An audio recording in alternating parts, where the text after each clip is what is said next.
이번 M1 Max 맥북 프로는 기대했던 것보다도 훨씬 좋은 성능을 보여줬는데요. 다만 완전히 새로운 모델이다 보니까 몇 가지 아쉬운 부분들도 확인할 수 있었어요. 새로운 디자인과 기능적인 특징들부터 영상, 3D, 사진, 그리고 뮤직 프로덕션까지 다양한 실사용 성능을 집중적으로 테스트해봤는데요. 과연 어떤 결과를 보여주는지 하나씩 확인해 보겠습니다. 먼저 외관부터 살펴보면요, 예전 티타늄 파워북이 연상되는 레트로한 디자인인데요, 인텔 맥북 프로 16인치와 비교해보면 훨씬 두껍고 묵직하게 느껴집니다. 그동안 맥북 프로가 기능이나 성능보다는 특유의 슬릭한 디자인에 중점을 뒀다면 이번엔 확실히 디자인보다는 기능과 성능에 집중한 모습인데요. 덕분에 쿨링 파트나 연결 포트들이 넉넉하게 설계되어 있어서 인텔 맥북 프로에서 굉장히 아쉬웠던 발열 관리나 연결성이 거의 완벽하게 개선되었습니다. 발열 관리에 대해서는 잠시 후에 성능 부분에서 자세히 알아보고요. 먼저 연결 포트부터 살펴보면요, 3개의 썬더볼트 4 포트와 함께 HDMI와 SD카드 리더가 탑재되었는데요, 외부 작업이랑 강의가 많은 제 입장에서는 굉장히 반가운 부분입니다. 다만 HDMI는 요즘 많이 사용하는 2.1이 아닌 최대 4K 60Hz까지만 지원하는 2.0 사양이고요. SD카드 리더도 최대 600MB의 읽기 속도를 지원하는 UHS-3가 아닌 최대 300MB 속도의 UHS-2 인터페이스인데요. 물론 썬더볼트를 통해서 훨씬 고해상도의 디스플레이나 고속 카드 리더를 연결할 수는 있지만 최신 인터페이스를 적용하지 않은 건 살짝 아쉽게 느껴지네요. 썬더볼트 포트 수는 인텔 맥북 프로보다 오히려 한 개 줄었지만 2개의 포트가 한 개의 버스를 공유했던 이전 모델과는 다르게 이번 신형 모델에서는 3개의 포트가 모두 각각의 버스를 활용하기 때문에 모든 포트를 동시에 사용해도 밴드위스가 저하되진 않습니다. 헤드폰 잭도 많이 개선되었는데요, 155 이하의 로우 임피던스 헤드폰에서는 최대 1.25V의 출력을 제공하고 150에서 1kΩ 사이의 하이 임피던스 헤드폰을 연결하면 이보다 훨씬 높은 최대 3V의 출력을 제공합니다. 저도 기존에 300원짜리 HD600을 사용하면서 출력에서 좀 아쉬움이 많았는데요, 이제는 별도의 헤드폰 앰프 없이 곧바로 맥북에 연결해도 충분한 음량으로 사용할 수 있습니다. 스피커도 새롭게 디자인되었는데요, 4개의 레디2포와 2개의 트위터로 구성된 6개의 스피커가 탑재되어 있습니다. 기본적으로 M1 iMac 스피커와 거의 유사한 사양인데요, iMac과는 다르게 트위터가 청자를 바라보는 어파이어링 구조다 보니까 음색이 다소 답답하게 느껴졌던 M1 iMac에 비해서는 좀 더 깔끔한 사운드를 들려줍니다. 역대 가장 훌륭한 사운드를 들려줬던 인텔 맥북 프로 16인치와 비교해보면 최대 음량은 거의 비슷하면서 음색이 좀 더 중립적으로 바뀌었는데요, 저역의 양감은 거의 비슷하지만 고역의 날카로운 느낌이 많이 부드러워졌고 미들로우가 약간 더 박시하게 느껴지는 음색입니다.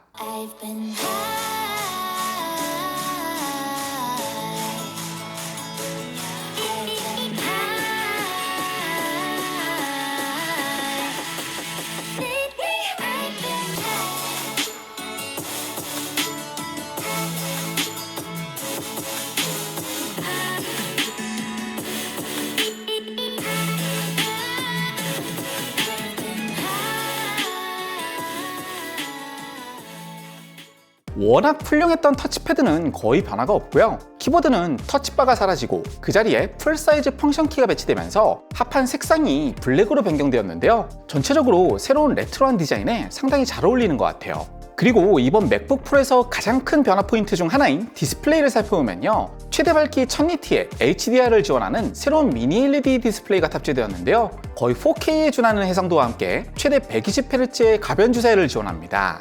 노트북은 물론이고 사실 프로급 디스플레이에서도 쉽게 만나보기 어려운 사양인데요, 확실히 기존 IPS 패널과 비교했을 때 블랙이 훨씬 깊게 느껴지고 밝기에서도 확연하게 차이가 느껴져서 시각적인 임팩트가 정말 대단하더라고요. 아이패드 프로에서 많이 이슈가 됐었던 블루밍 현상은 여전히 어느 정도 존재하는데요, 어두운 환경에서 작정하고 살펴보면 충분히 확인이 가능한 수준이지만 솔직히 제가 나이가 들어서 그런지 몰라도 일상에서 사용하면서는 전혀 의식이 되지는 않았습니다. 화면 가장자리 부분이 상대적으로 어둡게 느껴지는 것도 아이패드 프로와 동일한 현상인데요, 픽셀별로 밝기를 컨트롤하는 OLED와는 다르게 미니 LED도 사실 백라이트의 일종이기 때문에 이 부분은 어느 정도 감수해야 될 단점일 것 같아요.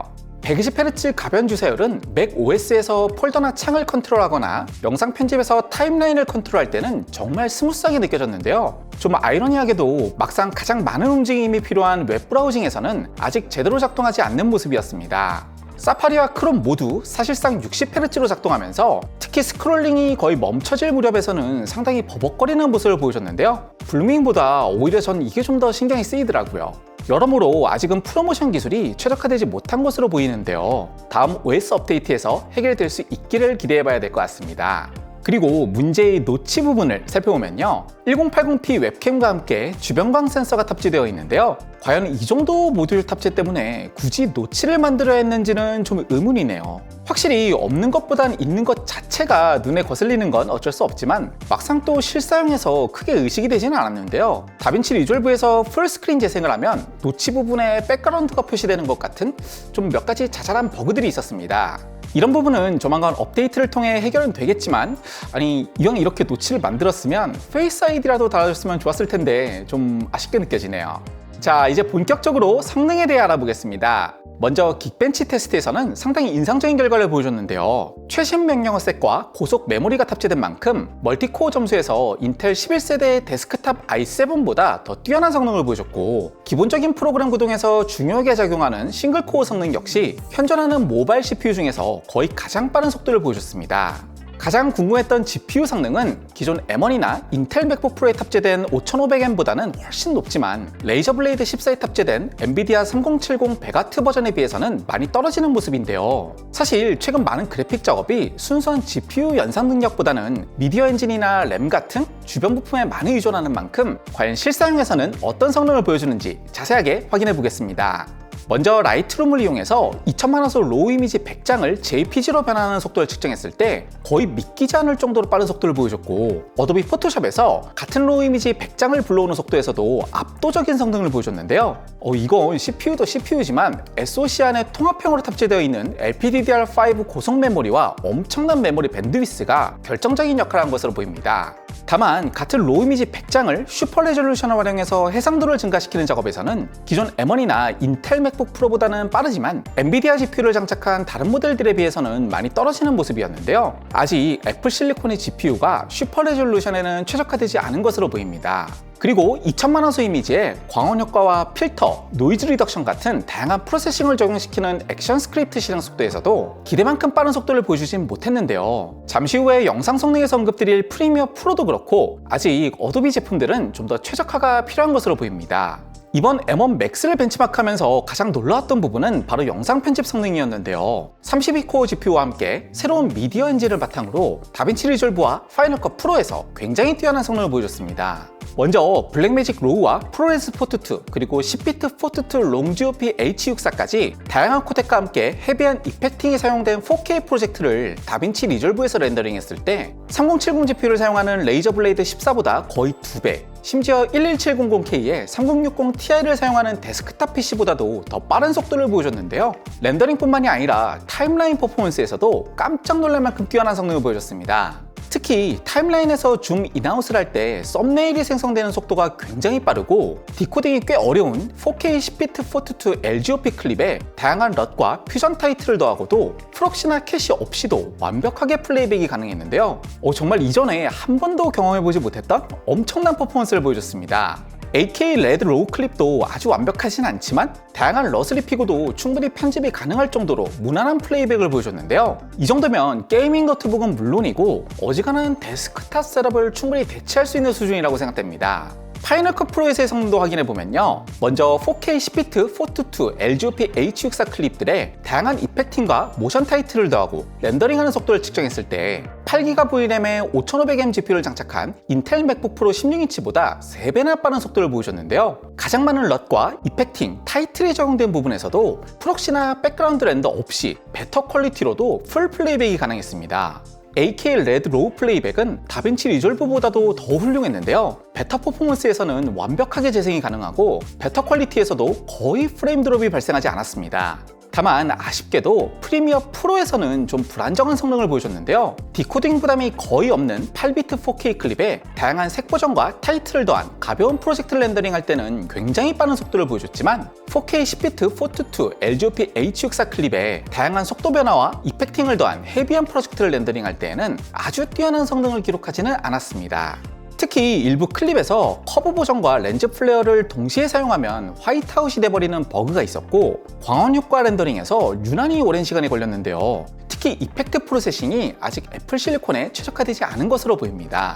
AK 레드 로우 미디어를 프로레스 포트2로 트랜스코딩하는 속도에서도 다빈치 리졸브나 파이널 컷 프로에 비해 3배 가까운 시간이 걸렸고, 최근 많이 사용되는 H265, HEVC 하드웨어 인코딩도 프리미어 프로에서는 AK로는 사용할 수 없었는데요. 앞서서 포토샵도 그렇고 어도비 제품군들은 아직 애플 실리콘 최적화에 좀 더 시간이 필요할 것으로 보입니다.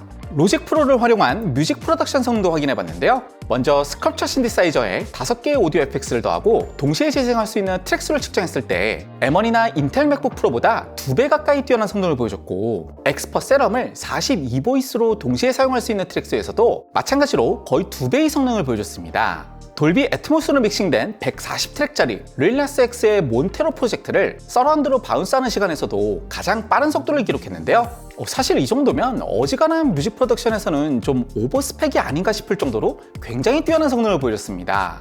뮤직 프로덕션에서는 사실 성능도 성능이지만 팬 소음이 굉장히 중요한데요. 일단 CPU를 70% 이상 사용할 때에도 거의 팬이 돌지 않았고, 풀부하에서 팬이 거의 최고 속도로 작동해도 인텔 맥북 프로 16인치에 비해서는 굉장히 조용한 수준이었습니다.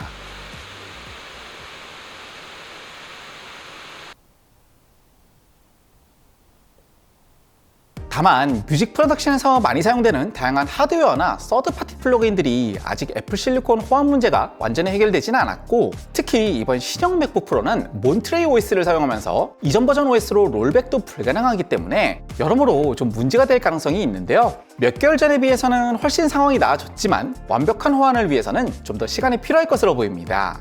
블렌더와 시네마 4D에서의 3D 성능도 테스트해봤는데요. 먼저 블렌더에서 EV를 활용한 렌더링에서는 32코어 GPU를 기반으로 기존 M1이나 인텔 맥북 프로보다는 훨씬 빠르면서 3070을 탑재한 레이저 블레이드에 약간 못 미치는 결과를 보여줬고, 사이클 렌더링에서는 아직 메탈 가속이 지원되지 않기 때문에 CPU로만 렌더가 진행되면서 GPU 렌더를 활용하는 레이저 블레이드나 데스크탑 PC보다는 훨씬 떨어지는 성능을 보여줬습니다.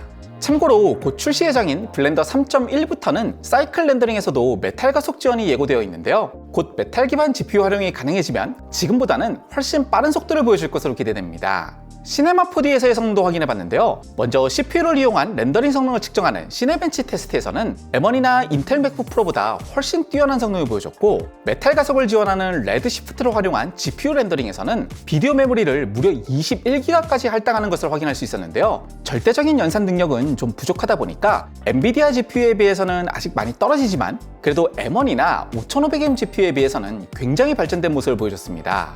이 정도면 사실 이전 세대 아이맥 프로에서 사용되던 베가 64 GPU보다도 뛰어난 성능인데요. 통합형 칩셋임을 고려하면 굉장한 성능이지만 확실히 엔비디아 GPU를 장착한 레이저 블레이드와 데스크탑에 비해서는 다소 아쉬운 모습을 보여줬습니다. 사실 이번 맥북 프로에서 가장 놀라웠던 점은 앞서 살펴봤던 이 모든 성능들이 배터리로 구동할 때도 똑같이 유지된다는 점인데요. CPU와 GPU가 거의 200W 가까운 전력을 소모하다 보니까 배터리로 구동하면 성능이 뚝 떨어져 버리는 게이밍 노트북과는 다르게 이번 맥북 프로는 전력 사용이 훨씬 적다 보니까 배터리만으로도 충분한 성능을 유지할 수 있었습니다. 이렇게 전력 효율성이 좋아지면 발열 관리 역시 쉬워지는데요. 여기에 충분한 쿨링 시스템까지 탑재되어 있기 때문에 상당히 심한 부하가 걸려도 팬이 굉장히 조용하게 작동하면서 스로틀링에 의한 성능 저하가 전혀 발생하지 않았습니다. 그리고 가변 주사를 사용하는 디스플레이에다가 저전력 코어까지 탑재하고 있기 때문에 일상적인 사용에서의 배터리 사용 시간도 엄청나게 길었는데요. 이미 훌륭한 배터리 성능을 보여준 M1 맥북 에어보다도 오히려 더 오래 사용할 수 있었습니다. 물론 많은 부하가 걸리면 이보다는 사용시간이 단축되긴 하지만 그래도 게이밍 노트북들에 비해서는 훨씬 오랫동안 사용할 수 있었는데요. 여기에 성능 저하도 전혀 없기 때문에 모바일 작업이 많은 크리에이터 분들에게는 정말 최고의 선택이 될 수 있을 것 같습니다. 자, 여기까지 이번 M1 맥스 맥북 프로 16인치를 자세하게 알아봤는데요. 초기 모델인 만큼 물론 몇 가지 아쉬운 점들은 있었지만 전체적으로 봤을 때 정말 혁신이라는 단어가 아깝지 않을 만큼 굉장히 뛰어난 모습을 보여줬습니다.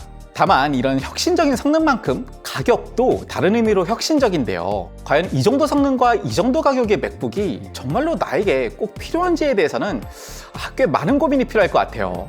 사실 가격 대비 성능으로는 여전히 M1 맥북이 상당히 훌륭하다고 생각하는데요. 웹서핑이나 사진 편집 그리고 가벼운 영상 편집 정도에서는 사실 성능 차이를 체감하기도 쉽지 않고 무게가 절반밖에 나가지 않으면서 가격도 거의 4분의 1 수준이기 때문에 여전히 M1 맥북, 특히 맥북 에어 기본형이 상당히 좋은 선택이 될 것 같아요. 프로 수준의 영상 편집이나 3D 작업을 위한 맥북이 필요하셨다면 이번 M1 Max가 최고의 선택인 건 확실하지만 M1의 성능이 살짝 아쉬우면서 조금만 더 나은 모델을 찾으시는 분들에게는 M1 Pro라는 대안이 있는데요. 저희도 이렇게 14인치 M1 Pro 기본형을 함께 구입했습니다. 특히 M1 Pro 14인치 기본형은 레이저 블레이드 14인치와 가격까지 거의 정확하게 겹치는데요. M1 맥북 에어 그리고 레이저 블레이드 14인치와 비교해서 어느 정도의 성능을 보여주는지 자세하게 분석드릴 테니까요. 많은 구독과 알림 설정 부탁드립니다. 역대급으로 길었던 이번 영상을 끝까지 시청해주신 여러분들께 너무나도 감사드리고요. 저는 다음 주에 더 유익한 영상으로 다시 인사드리겠습니다. 곧 다시 만나요. 감사합니다.